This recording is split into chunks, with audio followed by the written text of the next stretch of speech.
Hemos visto que el monasterio de San Isidoro del Campo fue fundado en el siglo XIV y desde entonces sufrió una continua evolución. Pero ¿cómo era su organización y distribución?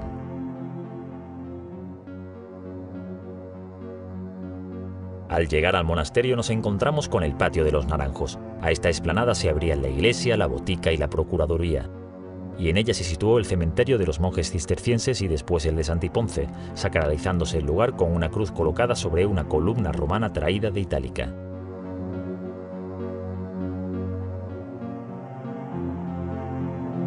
La iglesia era uno de los espacios más importantes del monasterio. Tenía carácter dual, es decir, eran dos iglesias paralelas unidas que durante siglos funcionaron de forma independiente. La iglesia meridional era la más antigua y era de uso exclusivo para los monjes y fue fundada por Alonso Pérez de Guzmán. La segunda iglesia, mandada a edificar por su hijo Juan Alonso Pérez de Guzmán, estaba abierta al culto para todos los fieles. En ambas se erigieron los panteones de la familia, estando expresamente prohibido el enterramiento a personas ajenas al linaje. La iglesia presenta contrafuertes exteriores, matacanes en el ábside y almenas que coronan todo el perímetro.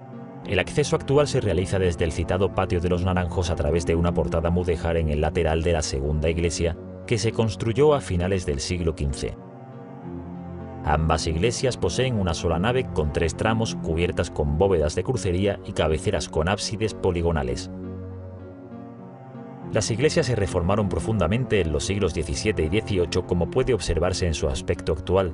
Los enterramientos de los patronos fueron encargados a Martínez Montañés, así como los retablos mayores y laterales, si bien algunos fueron sustituidos posteriormente.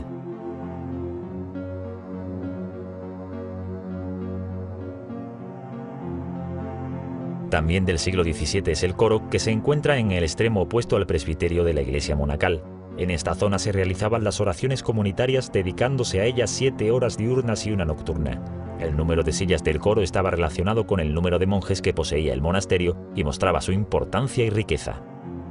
En el centro del coro se sitúa un atril móvil de grandes dimensiones llamado facistol, donde se colocaban los libros corales.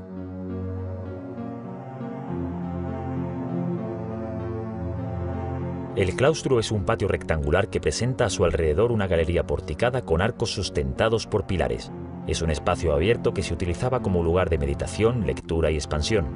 En torno al claustro se organizan las distintas dependencias del monasterio medieval, como la iglesia, la sacristía, la sala capitular, los dormitorios, la cocina, el refectorio y el patio de la hospedería. El claustro se llama de los muertos por la función de cementerio que adquirió a partir del siglo XV. En las galerías de este patio podemos observar los restos de algunas lápidas y grafitis en las pinturas murales con datos de los monjes allí enterrados. El claustro posee un marcado carácter mudéjar. Los arcos son de medio punto peraltados y están enmarcados por alfices. Los pilares de la planta baja son rectangulares y en la alta ochavados. En material de construcción es el ladrillo. A lo largo del siglo XV todo el monasterio sufrió una transformación decorativa y los muros del claustro se revocaron y cubrieron de pinturas y alicatados. A partir del siglo XVI, una serie de ricos burgueses sufragaron la creación de altares a modo de capillas funerarias que servían de estación para las procesiones claustrales.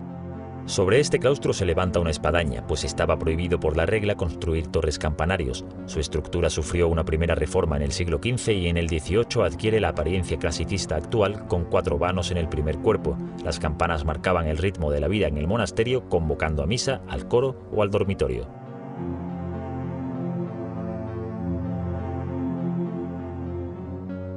La sacristía es un espacio reservado en el que los sacerdotes se revisten para los actos litúrgicos y donde se guardan todos los objetos necesarios para ellos. Desde aquí accedían al altar después de haberse purificado las manos en el aguamanil. Esta estancia ha sufrido importantes transformaciones desde su origen medieval, ampliándose en altura y eliminando los dormitorios de los monjes que se encontraban sobre ella. El espacio es de planta rectangular y se articula mediante pilastras decoradas con cabezas de querubines. El interior se ilumina con ventanas protobarrocas que sustituyeron a los estrechos vanos mudéjares polilobulados. Entre las obras más notables que se guardan en la sacristía destaca la tabla de la Virgen de la Antigua, atribuida a Cristóbal de Mallorca, y que es copia del original que se halla en la Catedral de Sevilla.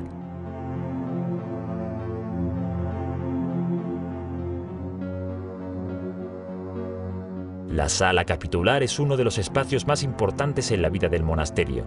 En ella se reunía toda la comunidad cada mañana y se tomaban todas las decisiones necesarias para su funcionamiento. Se hacía confesión pública de las faltas y también se admitía a los novicios y a los nuevos monjes. La sala capitular sufrió en su estructura y en su decoración profundos cambios históricos muy importantes. Se amplió en el siglo XV al desaparecer el dormitorio común en la planta superior, decorándose con pinturas murales, y en el siglo XVII se construyó una nueva bóveda, se realizaron nuevas decoraciones murales, el retablo y grandes cuadros. En los muros de esta estancia se aprecian las decoraciones pictóricas superpuestas. Las pinturas murales del siglo XV representan una serie de escenas sobre la vida de San Jerónimo y las del siglo XVII poseen un carácter clasicista.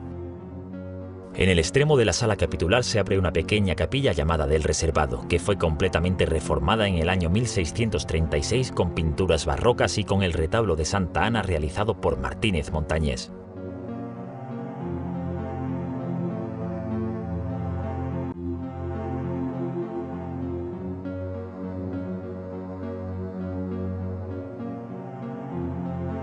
El refectorio se sitúa en el ala occidental del claustro y era el comedor del monasterio. Antes de entrar en él, los monjes se lavaban las manos en una fuente. Después se sentaban en un banco corrido con las mesas dispuestas en forma de U.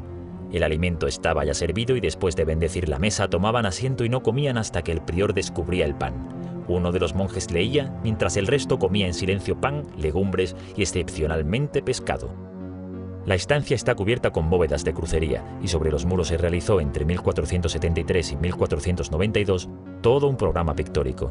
La representación de la Última Cena preside la sala y actualmente sus paredes se cubren con una serie de cuadros sobre la vida de San Isidoro que originalmente decoraba uno de los claustros.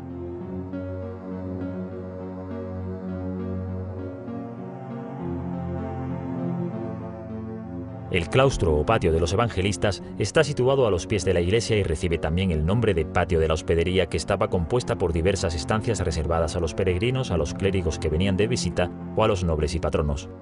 Cuando los monjes cistercienses fueron sustituidos por los jerónimos, se reformó toda esta zona, pues al ser semipública interesaba mostrar los cambios al visitante.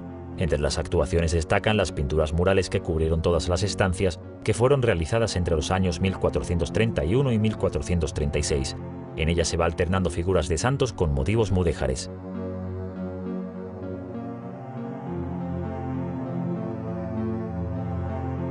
En una de las escenas se representa a San Jerónimo rodeado de monjes que copian sus enseñanzas y fabrican cucharas, haciendo alusión tanto a la actividad física como intelectual que practicaban. También se puede ver a San Jerónimo recogiendo un escrito que le entrega un cartero.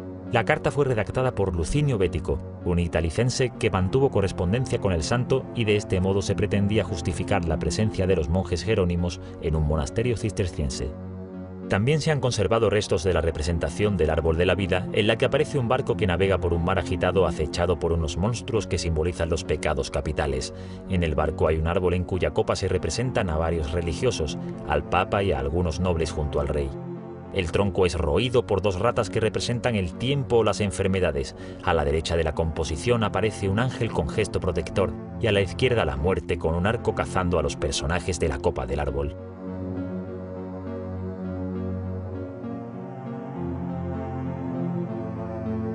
En el extremo meridional del monasterio se encuentra el denominado Claustro Grande, que se levantó en distintas fases a lo largo de los siglos. En esta zona se situaron las celdas de los monjes y la torre fue el aposento del abad. En el siglo XVII sufrió un importante incendio y fue reconstruido a finales del siglo XVIII con fachada neoclásica. Durante los siglos XVII y XVIII se construyeron la mayor parte de las dependencias destinadas a labores agropecuarias, destinadas a la producción vinícola, al almacenamiento de grano, a la extracción de agua y a la producción de aceite. De esta forma los monjes intentaron siempre ser autosuficientes. También existieron en el monasterio otras dependencias hoy desaparecidas, como una botica en la que se ofrecía atención médica y farmacéutica tanto a los monjes como a la población de Santiponce. Había una biblioteca y un archivo en donde se realizaban copias de libros y se estudiaba. Se disponía de un espacio llamado Procuraduría, que era desde donde se administraba económicamente el monasterio. El monasterio también contó con una huerta, una alberca y un pozo. Hoy está abierto parcialmente al público, realizándose un recorrido por la zona medieval a la que se accede desde el patio de los Naranjos. Y están previstas nuevas fases de restauraciones que permitirán contemplar la mayor parte de este conjunto monacal de gran riqueza artística e histórica.